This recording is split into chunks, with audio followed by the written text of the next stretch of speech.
Assalamualaikum warahmatullahi wabarakatuh. Di sini perkenalkan saya Muhammad Saja, NIM 24091377. Ini saya akan menjelaskan IoT arsitektur. Oke, saya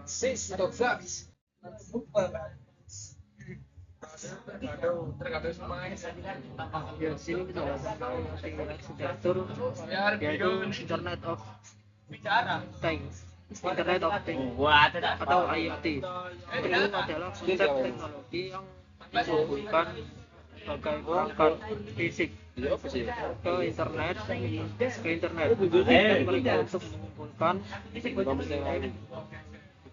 dan bertukar data secara otomatis. IoT mencakup berbagai aplikasi termasuk rumah pintar,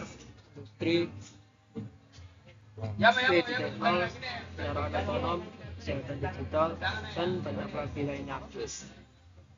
Agar sistem IoT dapat berjalan dengan efisien, diperlukan arsitektur yang terstruktur dan baik. Arsitektur mengatur bagaimana IoT berkomunikasi, menyimpan data, serta bagaimana data tersebut proses dan digunakan paling cepet soalnya.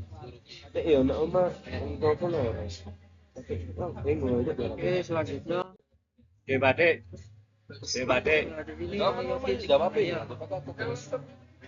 jadi arsitektur ini merupakan model IoT paling sederhana yang terdiri dari itu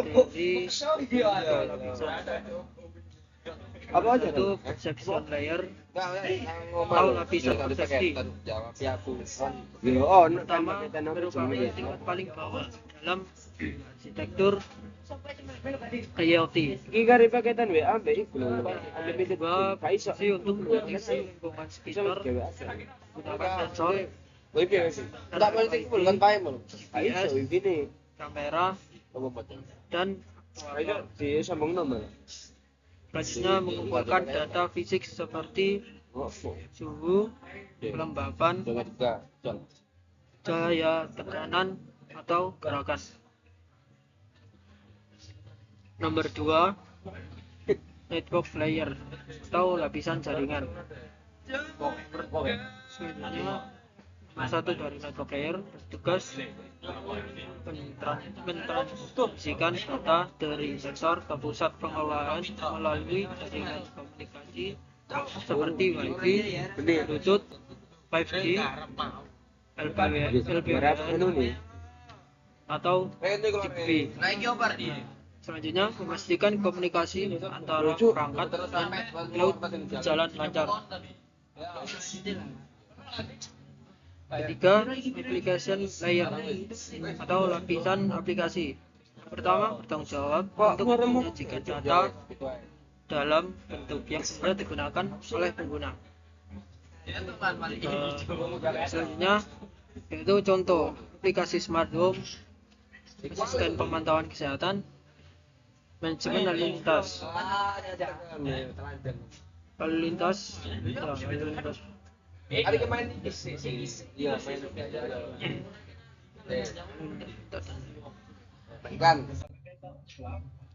Selanjutnya IoT 5 layer. Ya, untuk menangani tantangan pemrosesan data dan integrasi bisnis, model ini menambahkan dua lapisan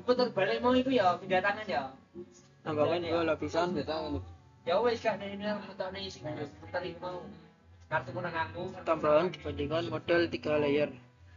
Nomor 1, perception layer atau lapisan persepsi, yaitu sama seperti model 3 layer, yaitu yang bertugas mendeteksi lingkungan sekitar dengan sensor dan aktuator.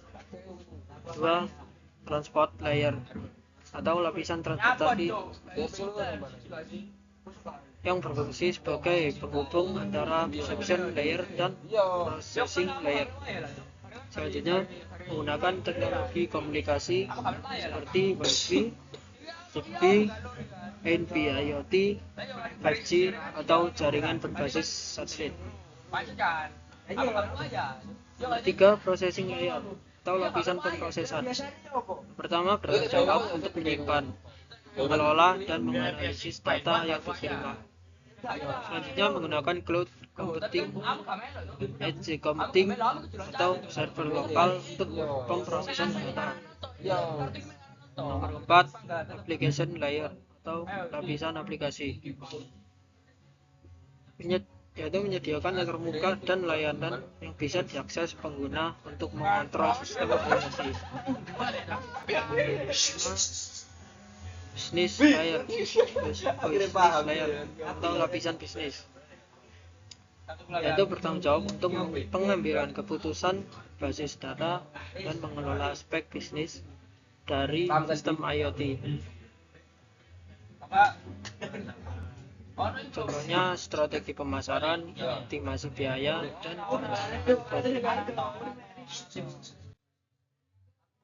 selanjutnya IoT 7 layer. Ini mengadopsi pendekatan dari Open System Interconnection atau OSI yang lebih mendetail dan mencakup aspek keamanan serta edge computing.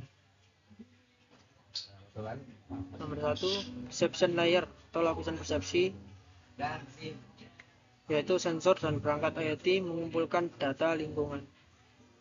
2, network layer atau lapisan jaringan, itu perangkat dengan sistem cloud melalui protokol komunikasi. Nomor 3, edge layer, lapisan edge computing, atau yaitu menyediakan pemrosesan data di dekat sumbernya sebelum dikirim ke cloud. Selanjutnya mengurangi latensi dan meningkatkan efisiensi jaringan. Nomor 4, processing layer atau lapisan pemrosesan, yaitu menganalisis data menggunakan cloud computing atau big data analytics. Nomor 5, application layer atau lapisan aplikasi, itu menyediakan interface pengguna dan aplikasi yang dapat digunakan oleh end user. Nomor 6, business layer atau lapisan bisnis, yaitu menganalisis data untuk mendukung keputusan bisnis dan strategi perusahaan. Nomor 7, security layer atau lapisan keamanan, yaitu melindungi data dari serangan siber dengan enkripsi, autentikasi, dan firewall.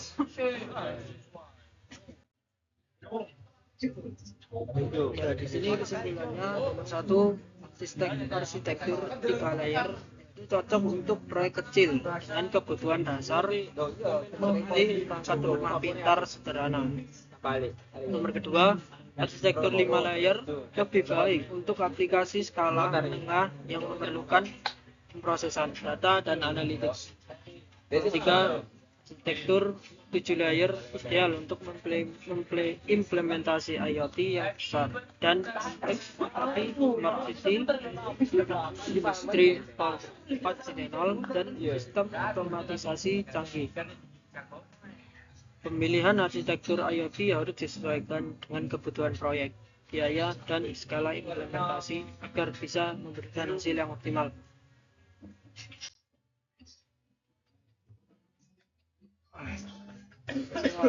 Arsitektur IoT itu adalah fondasi utama dalam pengembangan dan implementasi teknologi IoT dengan memahami berbagai model arsitektur mulai dari 3 layer yang sederhana, 5 layer yang lebih komprehensif, hingga 7 layer yang paling lengkap, sampai kita dapat merancang sistem IoT yang sesuai dengan kebutuhan spesifik. Keberhasilan IoT tidak hanya bergantung pada sensor dan perangkat pintar, tetapi juga pada bagaimana data dikumpulkan, diproses, dan digunakan untuk menciptakan solusi yang efisien, aman, dan bermanfaat bagi pengguna. Karena itu, pemilihan arsitektur yang tepat sangat penting untuk memastikan bahwa sistem IoT dapat berjalan dengan lancar, aman, dan terintegrasi dengan baik ke dalam kehidupan maupun lingkungan industri. Masa depan perkembangan teknologi seperti AI, edge computing, dan blockchain akan semakin meningkatkan efisiensi dan keamanan IoT dengan terus inovasi dan menerapkan arsitektur yang sesuai. IoT akan terus berkembang sebagai teknologi yang mengubah dunia menjadi lebih terhubung, cerdas, dan efisien. Terima kasih, sekian presentasi dari saya. Mohon maaf kalau ada salah kata. Assalamualaikum warahmatullahi wabarakatuh. Karena aku sudah ada di dalam muter-muter.